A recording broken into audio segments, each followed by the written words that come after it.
hello friends चलते आज आम बनवा आलू बिरयानी से मुझे गरम पानी रे नहीं जाइए गोटा मसला चाउल पकई या कुकवाई रखिने ये दही रे आलू लुण हलदी लंका पाउडर ये मुझे मीट मसला और शाही बिरयानी मसला तापर गरम मसला अदा रसुण पेस्ट तापर ये कंचा लंका दे या मैरिनेट करके रखिने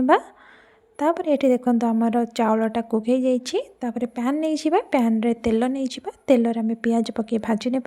पियाज भल भाव में भाजीगला से काढ़ी नेबा से जो अल्प पियाज थी से आम पकई नेबा मैरिनेट कर आलू को